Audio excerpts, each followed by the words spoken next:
एक रात की दुल्हन कहानी का पार्ट 4। कल्पना में भी सलमान इस बात से सिहर जाता कि अब वह रिहाना से अजनबी की तरह मिलेगा।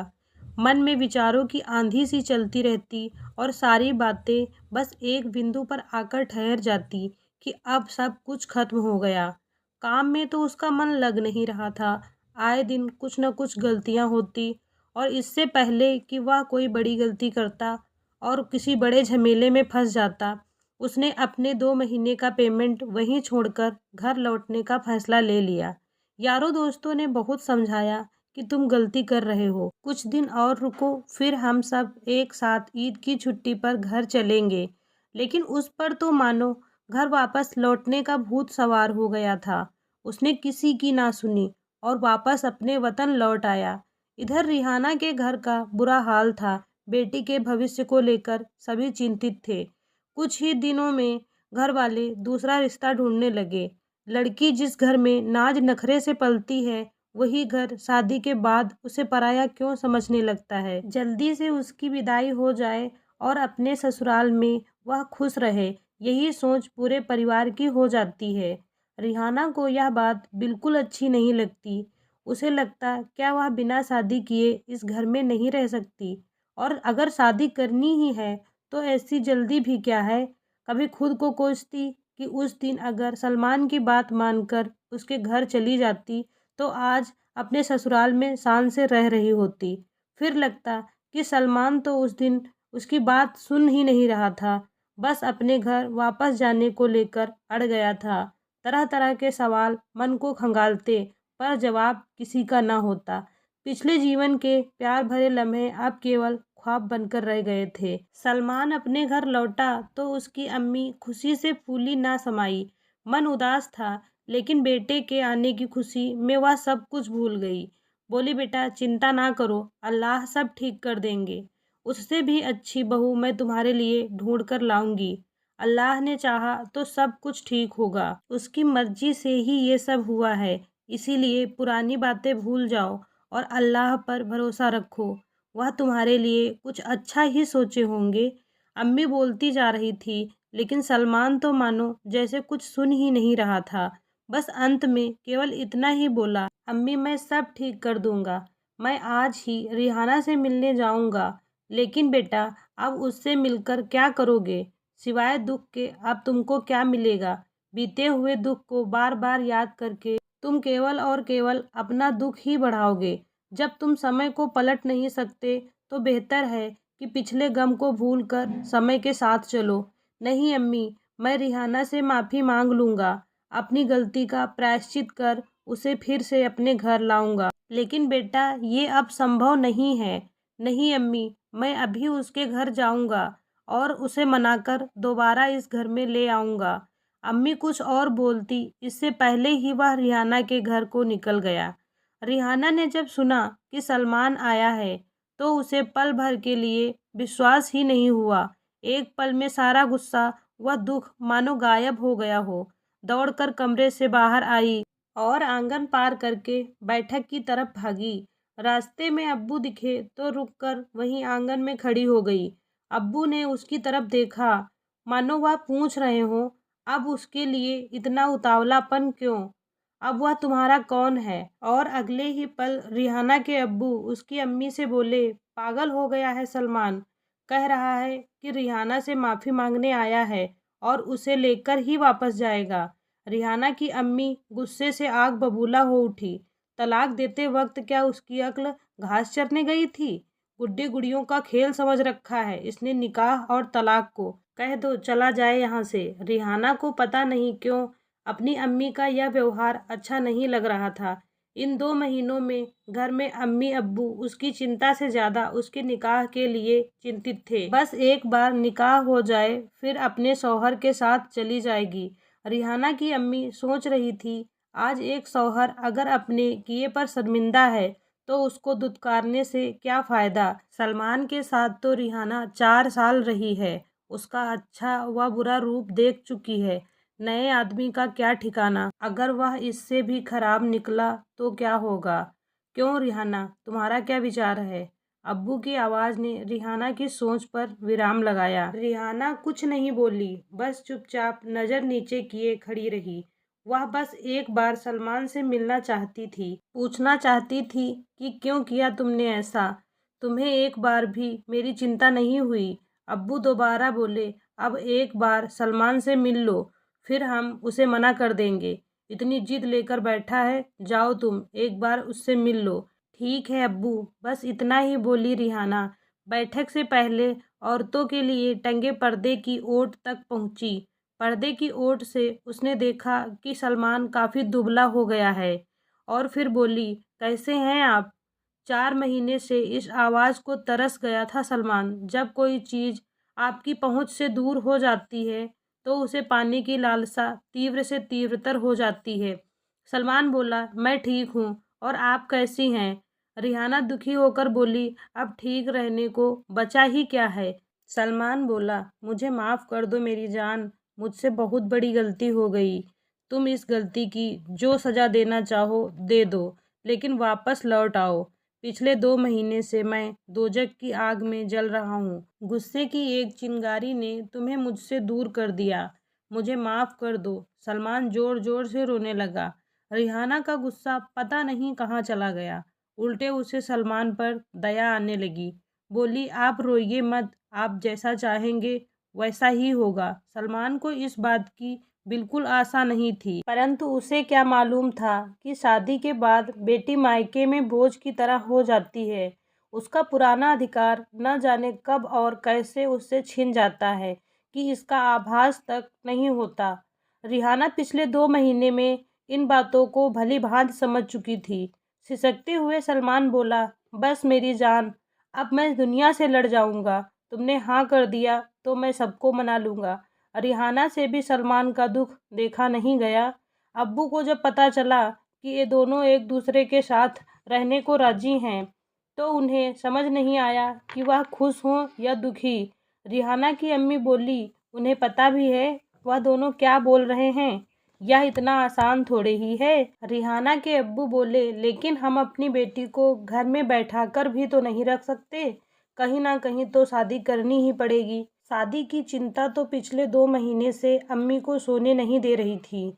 हार कर बोली, तुम जो उचित समझो वह करो, मुझे तो बस अपनी बेटी की खुशी चाहिए। सलमान के साथ रिहाना चली जाए, इससे एक साथ पूरे परिवार की चिंता का निवारण हो जाता। वरना नया लड़का ढूंढो, निकाह पढ़वाओ, और उसकी भी क्या गारंटी कि वह अच्छा ही निकले। अंदर ही अंदर दोनों तैयार हो गए। सलमान ने जब सुना कि रिहाना के घर वाले तैयार हैं तो वह खुशी से पागल हो गया। भागा भागा अपने घर आया और अपनी अम्मी से बोला, आप बिल्कुल चिंता ना करें अम्मी जान, रिहाना और उसके परिवार वाले तैयार हो गए हैं। लेकिन तुम रिहाना को यहाँ लाओगे कब? अम्मी ने शंका जाहिर की। बस अम्मी, अगले जुम्मे को मैं रिहाना को ले आऊँगा। सलमान की अम्मी बोली, यह इतना आसान नहीं है बेटा। 3 तलाक देने के बाद तुम ऐसे ही उसे अपने पास नहीं रख सकते। अब वह तुम्हारी बीबी नहीं रही। कोई बात नहीं अम्मी, हम फिर से निकाह कर लेंगे। सलमान बुरे जोश में था। अम्मी बोली, यह निकाह और तलाक मजाक नहीं है बेटा। हमारे धर्म में सारी चीज़ों का एक नियम है। हम अपनी मर्जी से निकाह व तलाक नहीं कर सकते। फिर सलमान ने शंका जाहिर की। अम्मी बोली, अब अगर दोबारा उससे निकाह करना है तो रिहाना को एक बार किसी और से निकाह करके फिर तलाक लेना पड़ेगा, और उस तलाक के बाद ही तुम उससे निकाह कर सकते हो। और अगर हमने ऐसा नहीं किया तो सलमान थोड़ा गुस्से में बोला। अम्मी बोली, ऐसा नहीं बोलते बेटा, तुम अल्लाह की नाराज़गी क्यों मोल लेना चाहते हो? सलमान बोला, अम्मी, हमारा निकाह 2 इंसानों के बीच का समझौता है, इसमें अल्लाह का क्या काम? और फिर समझौता तोड़ने या जोड़ने को दोनों पार्टी ही राजी हों तो मजहब का इससे क्या लेना देना? हमारा इस्लाम नया मजहब है, इसमें 2 इंसान आपस में समझौता करके रिश्ता बनाते हैं। यहाँ कोई 7 जन्मों का रिश्ता नहीं होता। जब कॉन्ट्रैक्ट में अल्लाह हमें पूरी आज़ादी देते हैं तो फिर तलाक और दोबारा निकाह में अल्लाह क्यों दखल देंगे? अम्मी बोली, नहीं बेटा, जो अपने धर्म के हिसाब से जायज़ है तुम वही करोगे। उसकी अम्मी ऐसे भी रिहाना से दोबारा निकाह के पक्ष में नहीं थी। एक तो कुछ दिन पहले का झगड़ा और दूसरे उसके अब तक कोई बच्चा ना होने की कसक। वह तो सोचती थी कि चलो इसी बहाने उससे पीछा छूटा, लेकिन बेटे की जिद के आगे मजबूर थी, इसीलिए धर्म के इस नियम को लेकर अड़ गई। सलमान किसी भी हालत में रिहाना को खोने के मूड में नहीं था। ससुराल से लौटकर आया तो उसे लगा कि सारी समस्या का हल हो गया है, लेकिन जब अम्मी का यह फरमान सुना तो वह फिर से सोच में पड़ गया। लेकिन वह अब कुछ भी करके रिहाना को हासिल करना चाहता था। सलमान बोला, अम्मी अगर रिहाना ऐसे ही इस घर में आती है तो यही सही, पर अब वह आएगी ज़रूर। अगले ही दिन वह पास की मस्जिद के मौलवी से मिलने गया। निकाह की बात करने पर मौलवी जी ने भी दोबारा निकाह का वही रास्ता सुझाया जो उसकी अम्मी ने बताया था। मौलवी जी बोले, बेटा निकाह इंसानी समझौते हैं, लेकिन हाँ, अगर इसमें कोई समस्या आ जाए तो तलाक से इसका निदान पा सकते हैं। लेकिन नबी को मालूम था कि अगर तलाक इतना आसान कर दिया तो इंसान इसको गंभीरता से नहीं लेगा। इसीलिए ऐसा नियम बनाया कि 3 बार तलाक देने के बाद ही मियाँ बीवी अलग अलग होंगे। शुरू के 2 तलाक एक तरीके से चेतावनी के रूप में इस्तेमाल होंगे। इसके बाद अगर सब कुछ ठीक हो गया तो फिर दोनों आराम से साथ रह सकते हैं। लेकिन अगर तीसरी बार भी तलाक देने की नौबत आ जाए तो फिर यह मान लिया जाता है कि अब वह साथ नहीं रहेंगे। लेकिन आजकल तो मानो पहले और दूसरे तलाक की कोई चर्चा ही नहीं होती, सीधे 3 तलाक की बात होती है। अब अगर किसी ने सोच समझकर 3 बार तलाक दिया है तो फिर ऐसी क्या ही परिस्थितियां बदल जाएंगी कि वह साथ रह सकते हैं। ऐसे में उनका निकाह होगा और कल तलाक होगी। और अगर किसी ने 3 अलग अलग समय में दिए जाने वाले तलाक को एक झटके में ही दे दिया तो फिर उसे इस गुनाह की सज़ा मिलनी ही चाहिए। उसने अपने धर्म में दिए इस सुविधा का गलत इस्तेमाल किया है। इसीलिए हमारे धर्म में सोच समझकर यह व्यवस्था बनाई गई है कि 3 तलाक देने के बाद फिर से दोबारा निकाह हो पाए। जब आप शिद्दत से किसी चीज़ को चाहते हैं तो उस राह में आने वाली हर एक बाधा उस चीज़ की भूख और बढ़ा देती है। सलमान अब हर हाल में रिहाना को अपनी बीवी बनाना चाहता था। उसने कहा, अब जो भी हो मौलवी साहब, जो कुछ भी करना पड़े मैं करूँगा, बस रिहाना मेरी होकर रहेगी। मौलवी साहब बोले, ठीक है फिर एक लड़का ढूंढो जिससे रिहाना का निकाह हो सके और वह फिर तलाक देने के लिए भी राजी हो। उसके तलाक देने पर आप दोबारा निकाह कर पाएंगे। बस उस तलाक के बाद 3 महीने रिहाना से दूर रहकर गुजारने पड़ेंगे। मौलवी साहब ने किसी विशेषज्ञ की भांति पूरी प्रक्रिया समझा दी। लेकिन ऐसा लड़का अब मैं कहाँ से लाऊं? सलमान मन ही मन बुदबुदाया। कुछ कहा आपने मौलवी साहब? उसकी आंखों में झांक कर बोले। सलमान बोला, नहीं मौलवी साहब, मैं सोच रहा था कि अब ऐसा लड़का मैं कहाँ से लाऊं। वह तो है बेटा, लेकिन लड़का तो आपको खोजना ही पड़ेगा, वह भी ऐसा कि पहले निकाह करे और फिर एक दिन बाद तलाक भी दे। मौलवी साहब की आवाज़ में चिर परिचित गंभीरता थी, जैसा कि उनके लिए यह एक प्रक्रिया भर हो।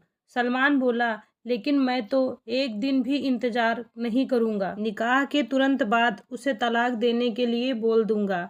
सलमान मानो एक पल भी इंतजार करने के मूड में नहीं था। मौलवी साहब बोले, नहीं बेटा, आप ऐसा नहीं कर सकते। कम से कम एक दिन रिहाना को उसकी बीवी बनकर रहना होगा। जब तक वह मुकम्मल तौर पर बीवी ना बन जाए तब तक वह तलाक नहीं दे सकता, और अगर दे भी दिया तो वह निकाह जायज़ नहीं माना जाएगा। बेटा, यह तो अल्लाह को धोखा देने जैसी बात हो गई। उससे कुछ छुपा नहीं है। बेटा, उनका आदेश है कि निकाह होना है तो पूरी तरह से होगा। मौलवी साहब ने मानो एक ही बार में सलमान को सब कुछ समझा दिया। अब तो सलमान और परेशान हो गया। किसे ढूंढे, किसे यह चीज़ बताए, कौन तैयार होगा, ऐसे ढेर सारे सवाल सलमान को परेशान करने लगे। मौलवी साहब तजुर्बेदार आदमी थे। पहले भी वे ऐसी ही परिस्थिति से रूबरू हो चुके थे। गंभीर मुद्रा में बोले, बेटा मैं तुम्हारी चिंता समझता हूँ। अगर कोई पहले से शादीशुदा है तो वह अपनी बीवी के कारण यह निकाह नहीं करेगा, और अगर कुंवारा है तो वह इस डर से यह निकाह नहीं करेगा कि कहीं भविष्य में इससे उसके अपने निकाह में बाधा ना हो, इसीलिए ये काम गुप्त तरीके से करना पड़ेगा। मौलवी साहब ने तो सलमान की उलझन और बढ़ा दी। बड़े ही मायूस स्वर में वह बोला, फिर तो ऐसे लड़के को ढूंढना मुश्किल है। सो तो है बेटा, आखिर अल्लाह चाहता है कि इंसान को उसके किए की सजा मिले, इसीलिए तो ऐसा नियम बनाया है। मौलवी साहब ने भी उसकी हाँ में हाँ मिलाई। तो फिर मैं क्या करूं मौलवी साहब? सलमान हताश हो रहा था। मौलवी साहब को लगा कि अब लोहा पूरी तरह से गर्म हो चुका है। बड़े ही सीधे स्वर में बोले कि बेटा एक उपाय है, लेकिन उसके लिए तुम्हें पैसे खर्च करने होंगे। कोई बात नहीं मौलवी साहब, पैसे की कोई चिंता नहीं है, आप बस वह उपाय बताइए, सलमान जोश में बोला। मौलवी साहब का स्वर अभी भी बिल्कुल शांत था। बोले बेटा 1 लाख रुपए लगेंगे। 1 लाख? यह तो बहुत है मौलवी साहब, सलमान दबी हुई आवाज में बोला। ठीक है बेटा, कोई बात नहीं, फिर आप खुद देख लो। मौलवी साहब ने अपना पल्ला झाड़ लिया। नहीं नहीं मौलवी साहब, आप सारा इंतजाम कीजिए, मैं पैसे देने को तैयार हूँ। सलमान यह मौका हाथ से नहीं जाने देना चाहता था। मौलवी साहब बोले, ठीक है बेटा, फिर एक दिन तय करके लड़की ले आओ। एक दिन उसका निकाह होगा और अगले दिन तलाक। फिर 3 महीने के बाद तुम उससे निकाह कर लेना। मौलवी साहब ने एक ही सांस में पूरी बात बता दी। लेकिन लड़का पहले मिले तो फिर मैं रिहाना को लाऊं। बेटा लड़का इतनी जल्दी कहाँ मिलेगा, और ऐसी चीजों के लफड़े में कोई नहीं पड़ना चाहता। अब तुम ही बताओ, तुमको ऐसा मौका मिलता तो क्या तुम अपनी बेगम के डर से ऐसा करते? मौलवी साहब ने गेंद फिर से उसी के पाले में डाल दी। सलमान बोला, सही बात है मौलवी जी, लेकिन आपको ऐसा लड़का कैसे मिलेगा? आखिर कौन करेगा एक रात के लिए रिहाना से निकाह? और यह निकाह सलमान और रिहाना की जिंदगी में कैसे भूचाल लाएगा? जानने के लिए सुनिए इस कहानी का पार्ट 5। धन्यवाद।